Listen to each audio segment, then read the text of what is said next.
What do people need to understand about seed oils, and are they really Satan's urine? Satan's lubricant. Yeah.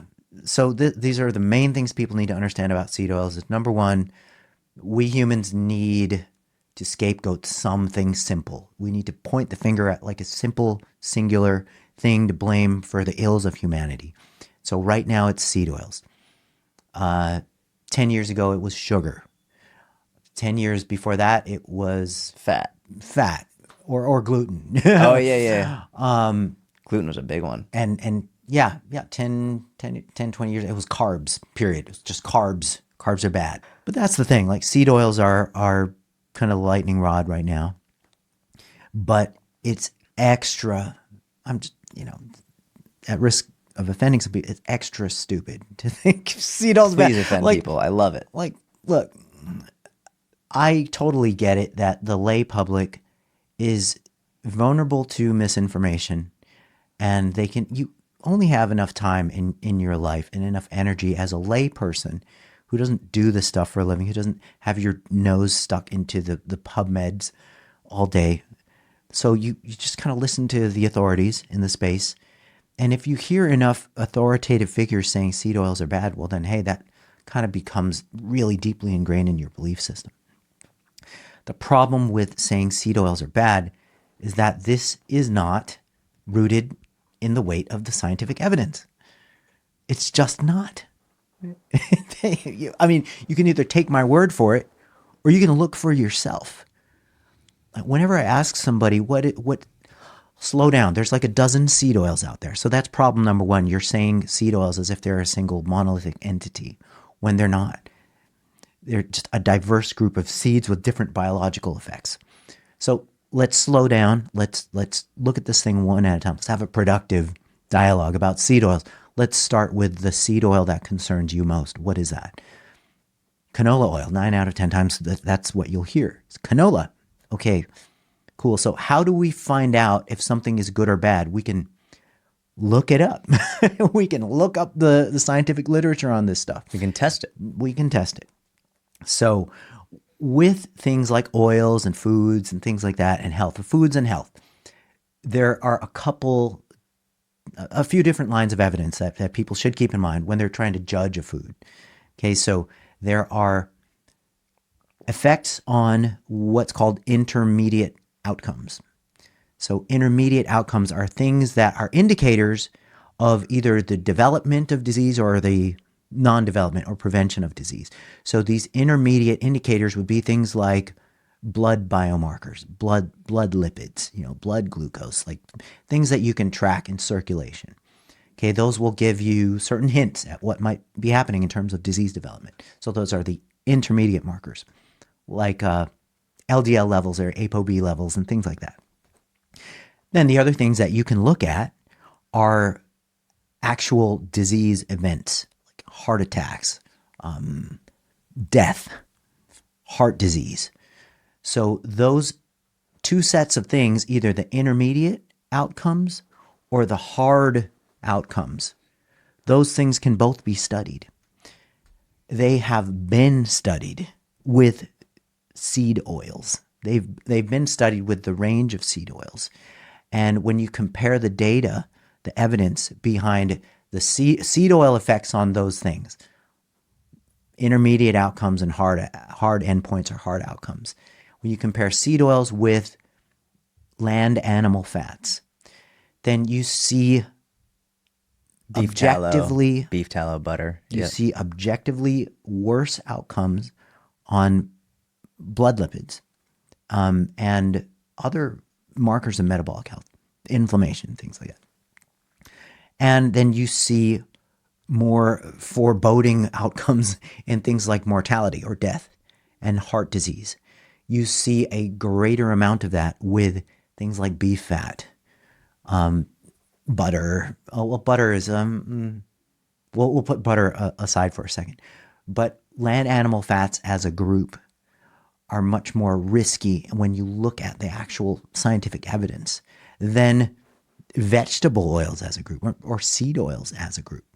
And in fact, if you were to just pick canola oil and try to like gather up all the studies you can on it, on whatever effects, gather it all up. I would guess that the percentage of unfavorable findings amongst that whole lot of studies, I don't know, less than 5%. How many studies do you think? Hundreds, thousands? A few dozen. A few dozen that are worth looking at. What determines if it's worth looking at?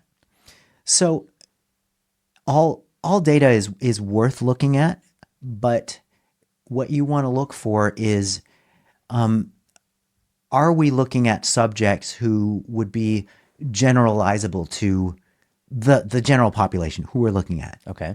Are we looking at humans? Yeah. So you would discount rat studies? I would discount rodent studies for most nutritional questions because their metabolism of the macronutrients is just so drastically different from humans. So, for example, you can put mice on a zero-carb diet and watch them gain a ton of ectopic or visceral fat and incur all kinds of adverse metabolic consequences from the removal of carbs from the diet. With humans, that just doesn't happen. In fact, you usually see good stuff when you put them on low carb or keto, at least for the shorter term. And that's just one example. If mice have such radically different metabolic processes than humans, why in the world do we continue to fund rat studies to extrapolate towards human results? Why are we using rat studies at all if they don't have much, if any, relevance from a nutrition perspective? Yeah, that doesn't make sense to me for nutritional research. So with other domains like pharmaceuticals and stuff, they usually have a preclinical phase where it's just the animal studies and then, okay, safe enough, maybe. Okay, let's move on to humans type of things. But if they have a different metabolic process, do we even know if it's actually safe just because it may have been safe on a rat? Right. Like I'm legitimately curious. Like it doesn't make sense to me. Why are we using rats if they don't even have the same metabolic response as humans? Yeah, and that is a good point, and I think it applies really well to the nutritional domain. The reason why rats or mice, rodents as a group are used is because they're easier to manipulate than humans. They comply better. Well, of course. That's obvious to me. I'm just wondering if we're actually interested in learning the truth. Why are we wasting our time, and why, like, never mind subjecting them to it, but like, why waste our time with stuff that doesn't have practical carryover to our benefit, to our health? Why even bother with it? Yeah, no, that is a good question. And I agree that it is a waste of time and money to ask nutritional questions pertaining to humans and then test them out on rodents. Okay, cool. So you would immediately discount any rodent study pertaining to canola oil, for example? Well, yeah, because we have human data. So when you have human data, let's prioritize that. So you have several dozen human trials. Yep. And you would say that 95% of them have positive outcomes? On canola oil specifically. And what people pivot to is, oh, well, look how it's produced. Oh, it's, look, they have to use these chemical solvents like hexane to extract them from the native source and stuff. And well, that happens with the other oils too. That happens with even olive oil too. I can send you a reference on showing that olive oil has higher hexane levels than one of the seed oils or a couple of the seed oils that they compared it to.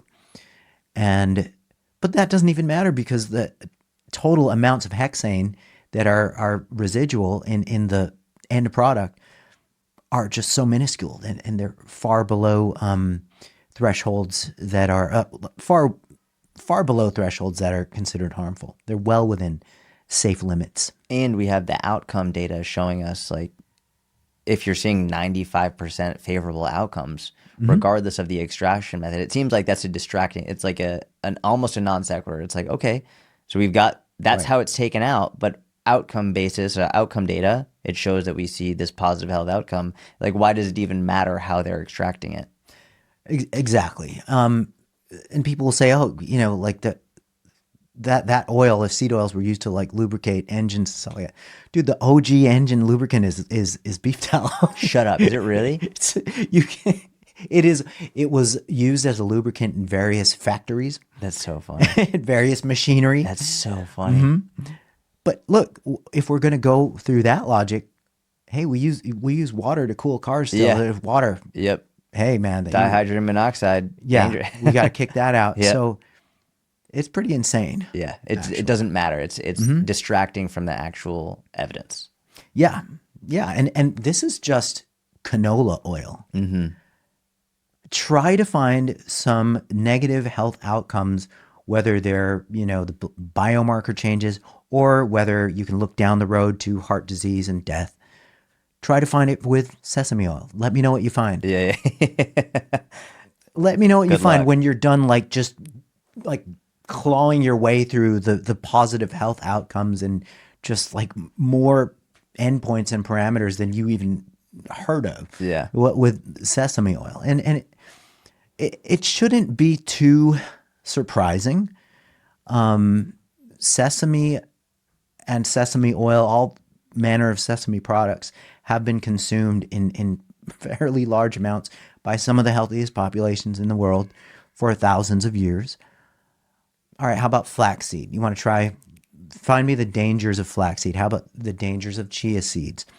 And dude, even soy and corn oil, like try to gather up, like let's do a ratio of the harmful effects of these things versus the positive or neutral effects. And at worst, you'll see just kind of a nothing burger. And I will grant, of course, if you're somebody who is used to dumping lots of oil on your food, or you're somebody who does that, plus you just eat a lot of deep fried food, you have far greater problems than the fact that it's seed oil. You're doing that too.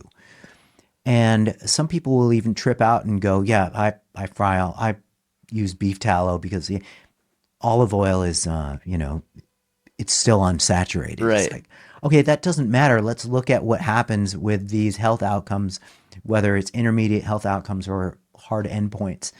And olive oil just whoops the ass of beef tallow and lard and butter in every sense.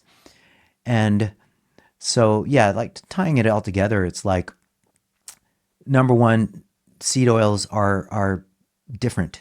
They vary pretty widely in their neutrality or benefit.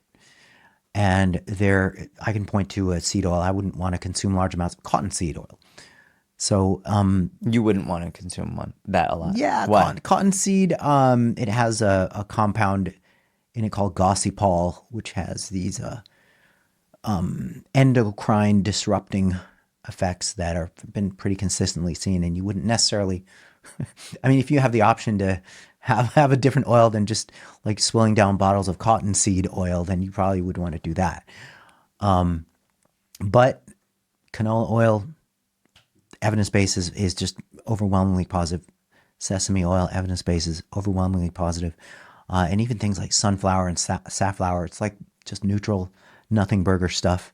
The scientific consensus is that vegetable oils, seed oils included, are less risky than land animal fats.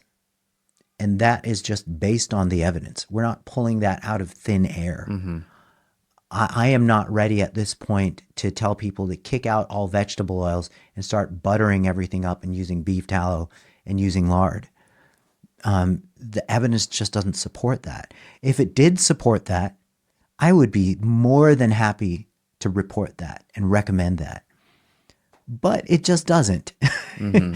And oddly enough, the rumor got out that seed oils are bad when nobody can name the seed oil that is the true villain.